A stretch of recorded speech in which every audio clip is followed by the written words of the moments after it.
এর ইদ্রিস আলাইহিস সালামের রূহটাও বাইর হয়েছে একবার জান্নাতের মধ্যে হযরত ইদ্রিস আলাইহিস সালাম আছে। আল্লাহ ডাক দিয়ে বলে, বন্ধু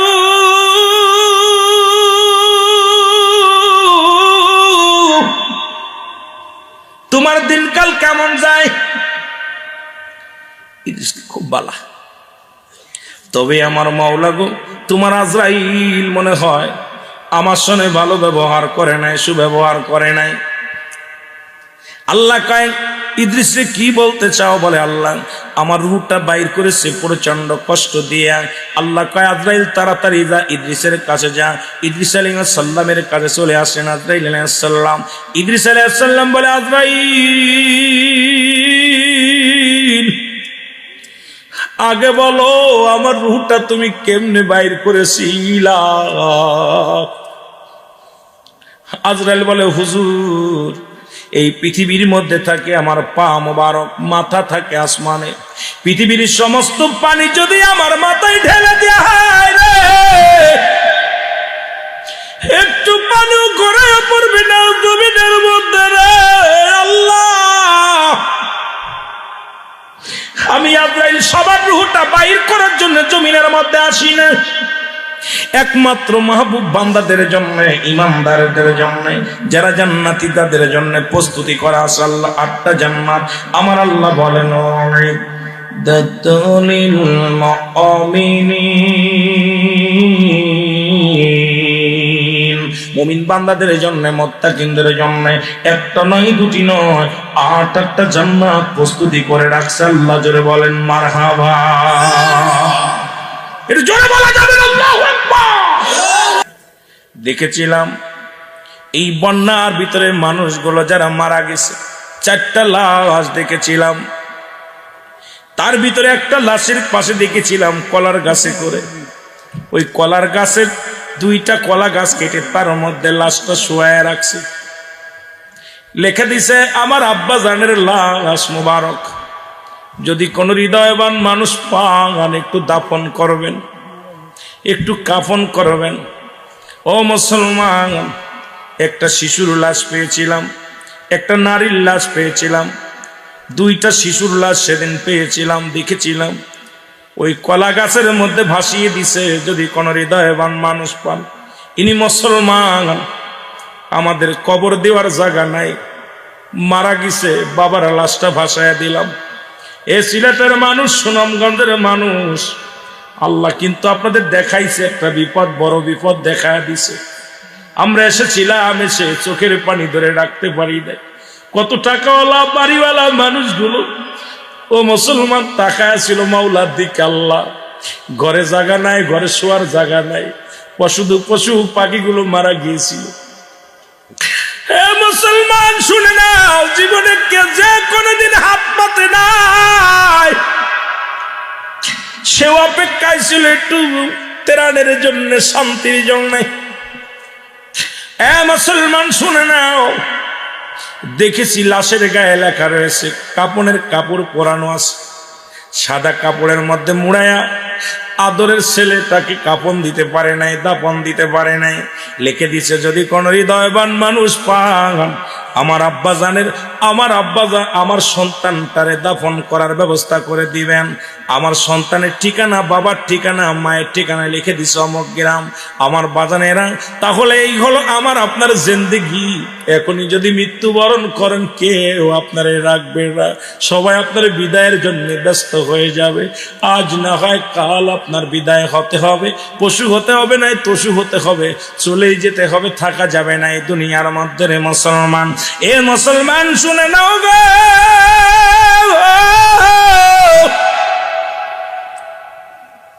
সুতরাং এই পৃথিবীর মাঝে চলে যেতে হবে। আল্লাহ, আমার আল্লাহ 1 নম্বর হলো মরণ। ওই ইদ্রিস আলাইহিস সালামের কথা বলতেছিলাম। ইদ্রিস আলাইহিস সালাম বলে, আজরাইল,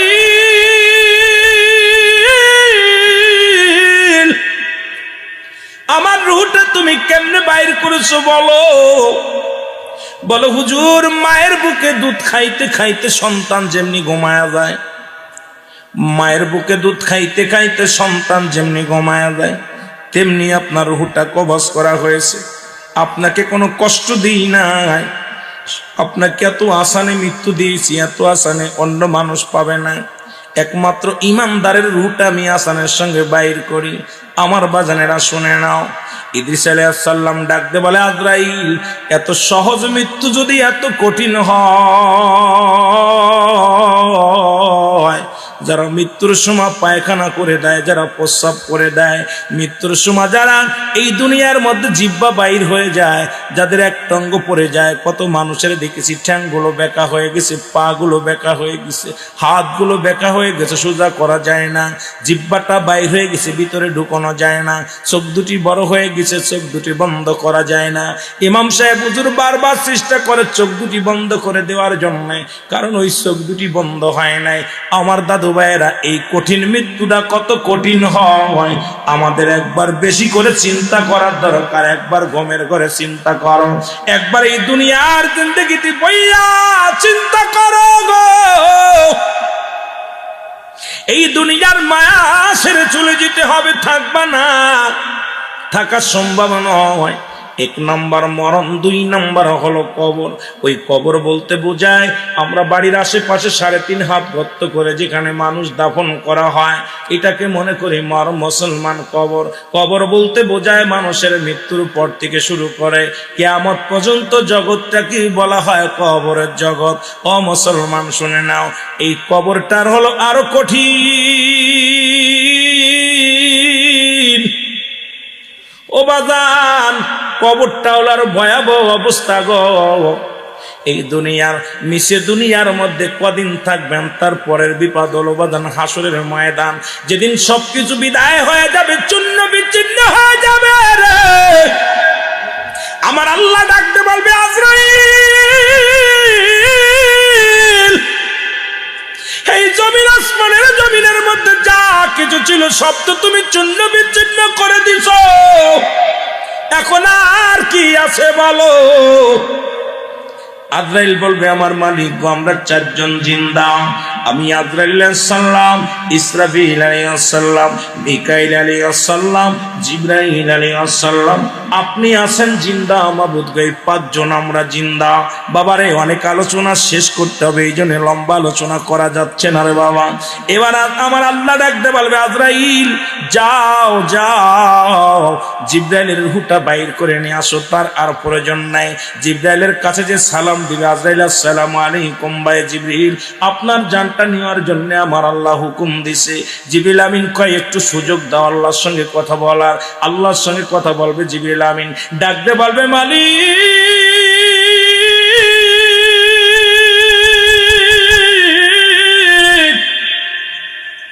আপনার হুকুমে আমি 7 তলা জমিনের মধ্যে কতই না ঘোরাঘুরি করলাম, আপনার এই পানিগুলো দুনিয়ার পায়গম্বরদের কাছে পৌঁছে দিলাম, আমাকে একটু সুযোগ দেওয়া যায় না? আমাকে একটু সুযোগ দেওয়া যায় না? আল্লাহ বলবে, না না না না, কারণ আমি স্রষ্টা, আমি একাই থাকবো, সৃষ্টি সব শেষ। যেহেতু সৃষ্টির মধ্যে তুমি আর জিবরাইল, সুতরাং সৃষ্টি শেষ করতে হবে আমার আল্লাহ।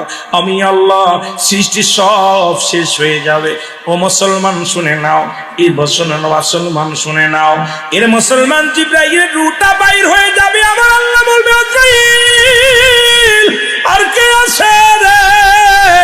বলবে, আল্লাহ, আমি আজরাইল, মিকাইল আর আছে আল্লাহ, জিকিরা বদল ইসরাফিল।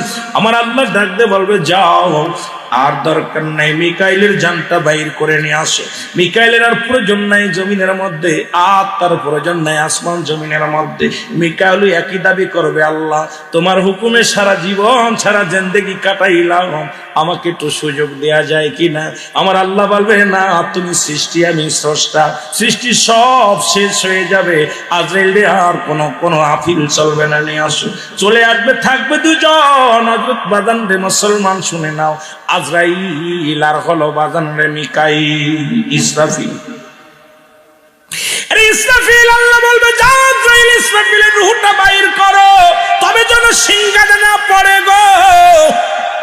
ওর হাতে যে বাঁশিটা দেওয়া আছে ইসরাফিলের হাতে, ওইটা রেখে দিবা সযত্নে। ও রূহটা বাইর কর। ইসরাফিল একই দাবি করবে, আল্লাহ আপনার হুকুম মোতাবেক ওই যে আমি সৃষ্টি লগ্ন থেকে বসে আছি গো আল্লাহ, আপনার হুকুমের বাইরে আমি চলি নাই, নড়াচড়া দিই নাই গো আল্লাহ, একটু কি সুযোগ হবে না? আমার জন্য কি দয়া হবে না? আমাকে কি মুসলমান না?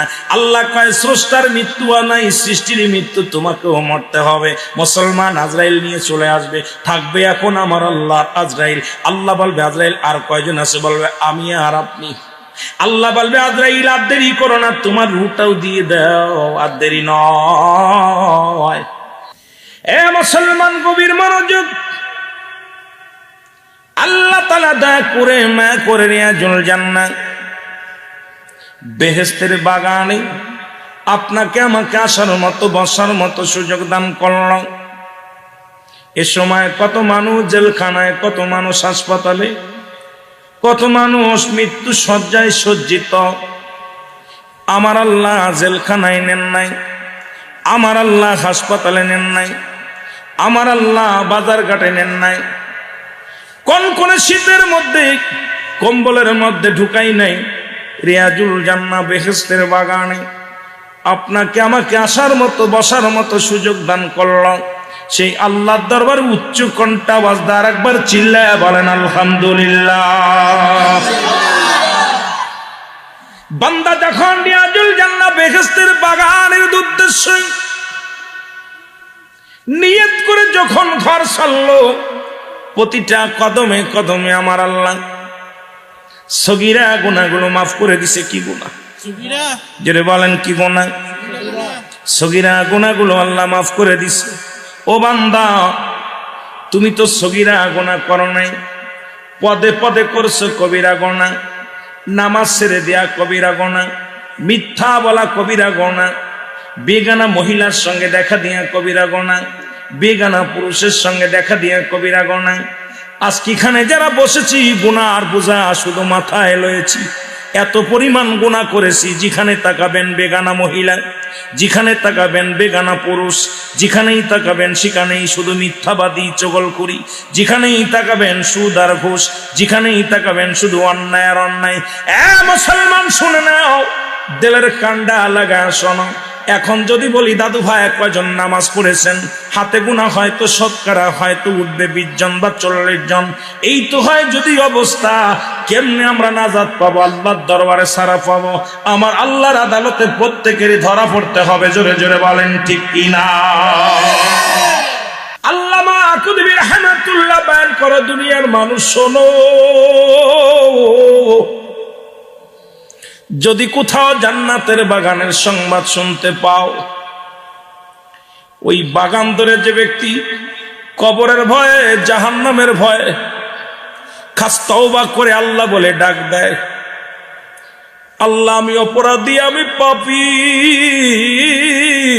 আমি গুনাহগার, আমার আল্লাহ এই বান্দার দরিয়া দরিয়া গুনাহগুলো মাফ করে দেয়। জোরে বলেন মারহাবা।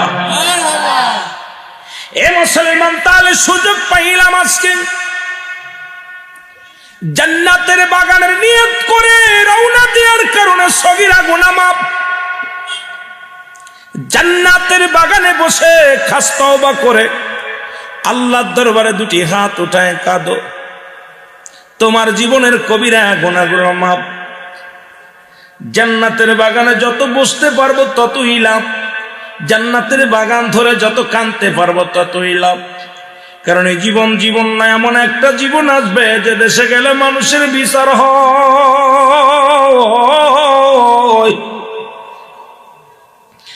যে দেশে গেলে মানুষের হিসাব হয়, যে দেশে গেলে মানুষ কোনোদিন আর ফিরে আসে না, আসাও সম্ভব নয়। জোরে বলেন ঠিক কিনা? এ মুসলমান গভীর মনোযোগ, পৃথিবীর মধ্যে আসার একটা সিরিয়াল আছে, যার কোনো সিরিয়াল নাই। দেখা যায় দাদা জিন্দা, নাতি নাই,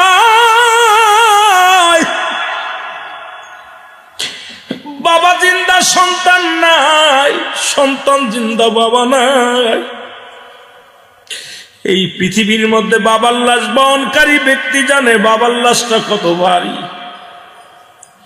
সন্তানের লাশ কত ভারী একমাত্র ওই বাবাই জানে সন্তানের লাশ কত ভারী। কখন চলে যায় মানুষের মৃত্যু হয় দুইটা টাইমে, একটা হলো রাতের বেলা, একটা হলো দিনের বেলা। ও মুসলমান, দিন শেষ করে শুরু শেষ করেছ, মৃত্যুবরণ করো নাই।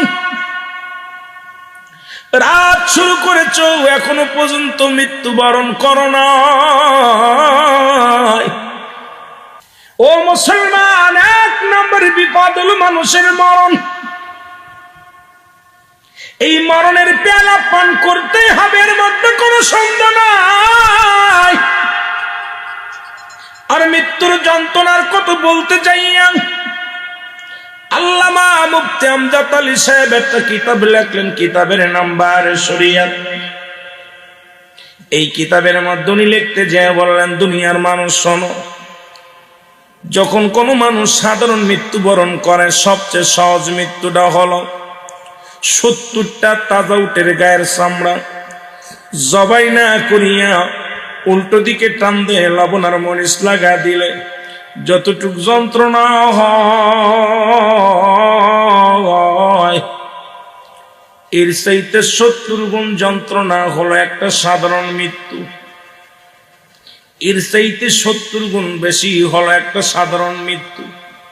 এখন আমরা অনেকেই মরণকালে পায়খানা করে দিই, অনেকেই মরণকালে প্রস্রাব করে দিই, অনেকেই মরণকালে জিহ্বাটা বাইর হয়ে যায়, অনেকের মরণকালে চোখ দুটি বড় বড় হয়ে যায়।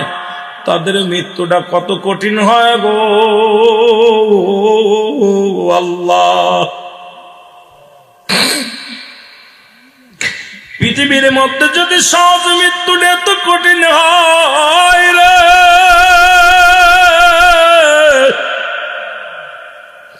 ওই কঠিন মৃত্যুটা কত কঠিন হয়। কত মানুষের গোসল করাইলাম, কত মানুষের দাপন করাইলাম, কত মানুষের জানাজা পড়াইলাম, দেখলাম মরণের সময় চোখ দুটি বড় বড় হয়ে গেছে। কত মানুষ মৃত্যুর সময় পায়খানা করে দিছে, কত মানুষ মরণের সময় প্রস্রাব পায়খানা করে দিছে, কত মানুষের জিহ্বা বাইর হয়ে গেছে। আল্লাহ, এদের কত কষ্ট দিয়া তুমি রুহটা বাইর করে আজরাইল দিয়া। ও আমার আল্লাহ, এরা তো দুনিয়া থেকে বিদায় হয়ে গেছে, কখন যেন মরণ এসে যায়। এই মরণের পেয়ালা পান করতে হবে, এর মধ্যে কোনো সন্দেহ নাই।